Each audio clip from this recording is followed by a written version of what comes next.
listening to Skeptoid. I'm Brian Dunning from Skeptoid.com. Real or fictional? Food and fashion.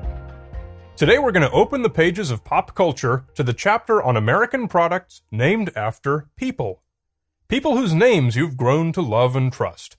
But which of those are the names of real people who actually existed? And which are the inventions of marketing professionals?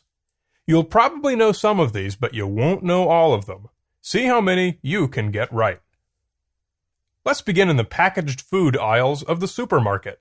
There are a lot of names in here. Some of them are just characters invented by the product marketers to present a wholesome, homey image.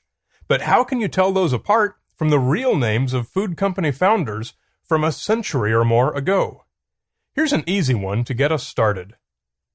Pancake matron Mrs. Butterworth.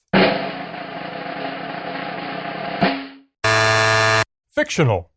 You probably guessed that her name was just a little too improbable. Mrs. Butterworth is represented in commercials by a talking syrup bottle in the shape of a motherly friend here to warm your heart with hot maple syrup. The company, Pinnacle Foods, makes no claim of any historical basis for the character. What about Mrs. Butterworth's elder competitor, Aunt Jemima? Fictional.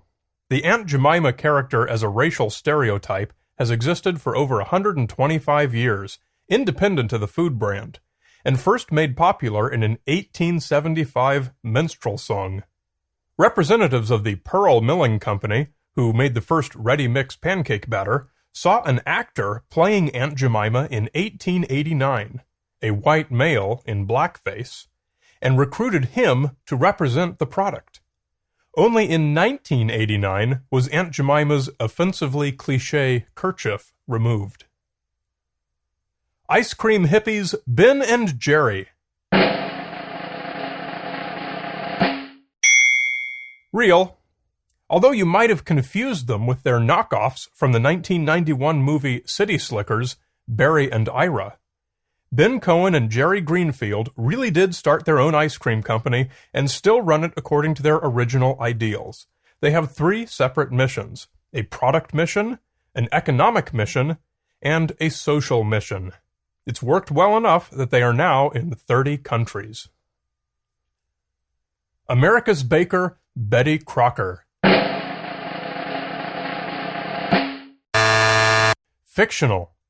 Marjorie Husted created and named the character Betty Crocker as an icon for the Washburn-Crosby Company as it merged with 5 other milling companies and became General Mills.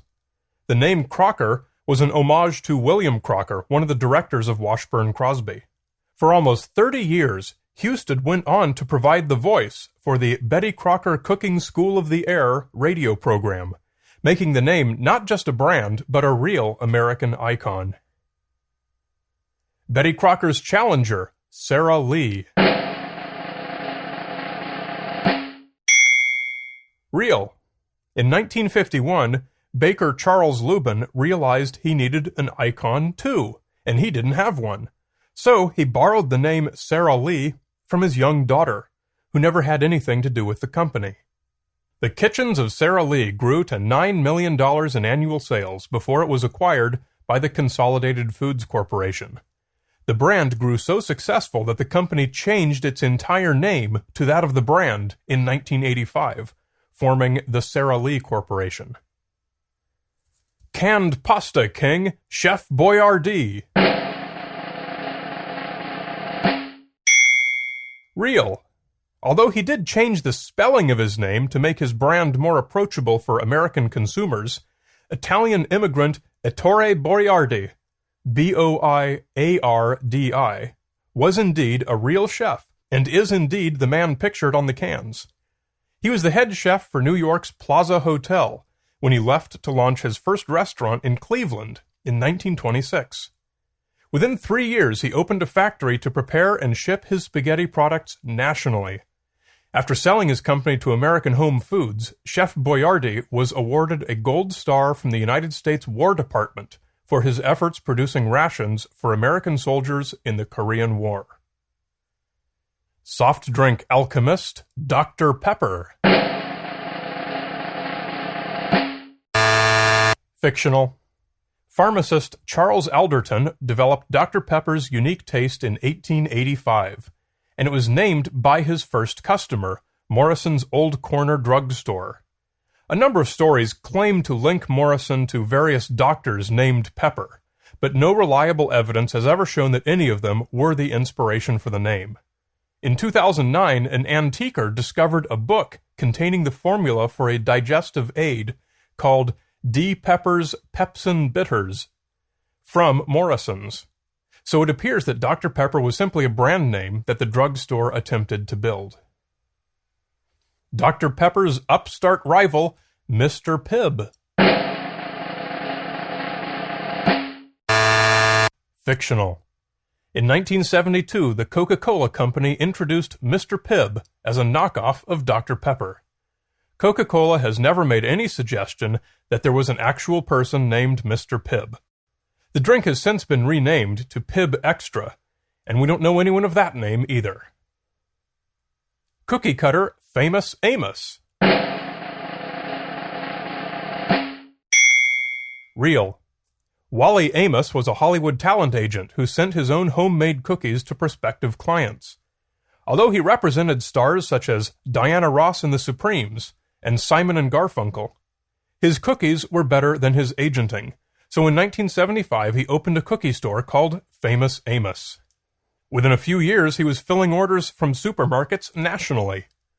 But his cookie recipe was better than his cookie marketing, and he had to sell the company only a few years later. Famous Amos competitor, Mrs. Fields. Real. Debbie Fields was only 21 when she opened her first bakery to sell cookies in Palo Alto, California.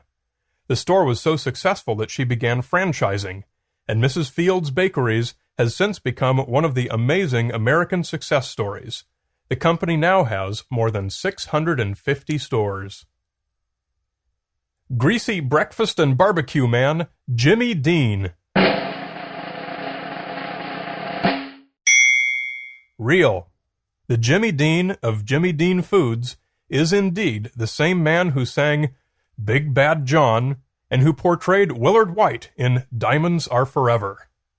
He and his brother Don founded the Jimmy Dean Sausage Company in 1969, and with its popular frontman as a good-humored spokesman, the company did well enough that it was acquired by Consolidated Foods in 1984. By 2004, he was completely retired from the business, and rumored to be hiding out somewhere protected by his security guards, Bambi and Thumper. Pie chef Marie Callender. Real. But like some other namesakes, Marie Callender was a real person who had no actual involvement with the company. Her son, Don Callender, is the one who, in 1948, at the age of 20, opened a wholesale bakery to make pies for the restaurant business, and he named it after her because nobody would want Don's Pies. The company now operates 139 restaurants throughout the United States, and the frozen food business is owned by ConAgra. Meat packer Oscar Mayer. Real. German immigrant brothers and sausage makers Oscar, Gottfried, and Max Meyer ran a popular meat market in Chicago in 1900. They were among the first companies to carry USDA inspection grades beginning in 1906, and were among the first companies to brand meat, first selling it as Oscar Mayer Wieners in 1929. Oscar Mayer was not just a real person, he was one of 3 real Oscar Mayers to run the company in succession. The first Wienermobile appeared in 1936. The company is now owned by Kraft Foods. Rice King Uncle Ben. Fictional. Like Aunt Jemima and the Rastus character used on cream of wheat boxes, Uncle Ben is another in a long line of patronizing and demeaning racial stereotypes associated with foods. Converted Rice Incorporated sold rice to the U.S. military during World War II, and owner George Harwell chose the name Uncle Ben in order to appeal to the general public with a fatherly character. Mars Incorporated acquired the company and now claims, almost certainly falsely, that Uncle Ben was simply the name of a successful rice farmer in Texas who was paid $50 to pose for the box photo. They now depict Uncle Ben as the chairman of the board. So much for food products. Let's go up one level where product names are just a little more important, the worlds of cosmetics and high fashion. It's more important to associate your product with an impressive and fancy-sounding name than it is a real name. So let's see if the names they've chosen were chosen because they sound high class, or is it merely that their association with high-class products has made the names fancy? Perfumist Prince Machiavelli. Real. I was sure this one was a fake, having grown up with the TV commercials of some guy jet-setting around Monte Carlo, skydiving, racing speedboats, and yet there never seemed to be any European monarchies missing a prince. Prince Giorgi Machiavelli was an amateur chemist and member of the royal family of Georgia. When his Georgian Liberation Committee failed to win independence from the Russian Empire and the Bolshevik Revolution went down, he fled with his wife to the United States in 1921 and launched the Prince Machiavelli Perfume Company. Cosmetics king Max Factor. Real. Watch out for the respelled European names. Maximilian Faktorowicz was a young Polish cosmetics expert who worked for the royal family. He immigrated to the United States in 1904 and set up shop in Los Angeles, providing wigs and revolutionary new cosmetics to the growing movie industry. He actually invented the term makeup and has a star on the Hollywood Walk of Fame. Outdoor clothier Eddie Bauer.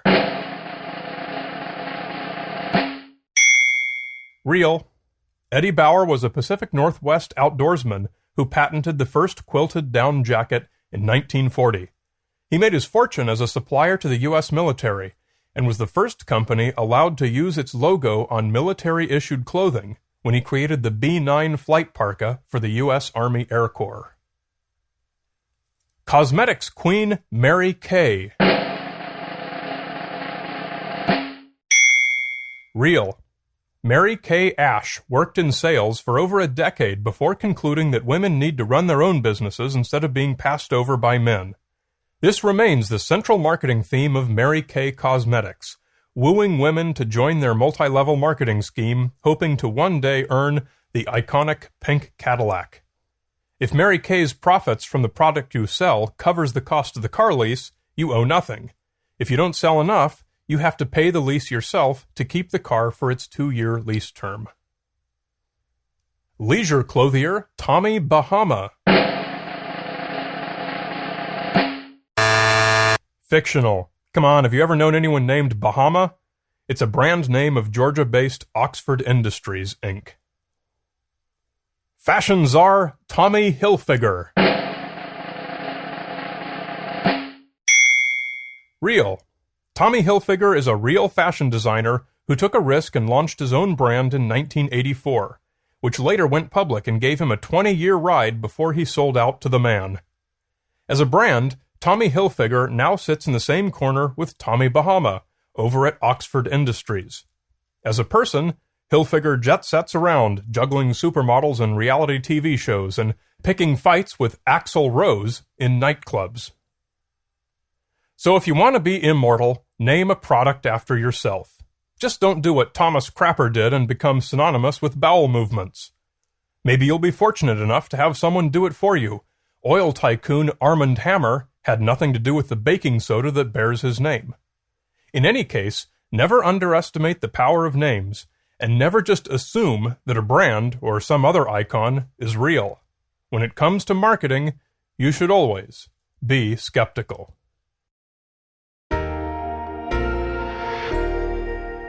You're listening to Skeptoid. I'm Brian Dunning from Skeptoid.com.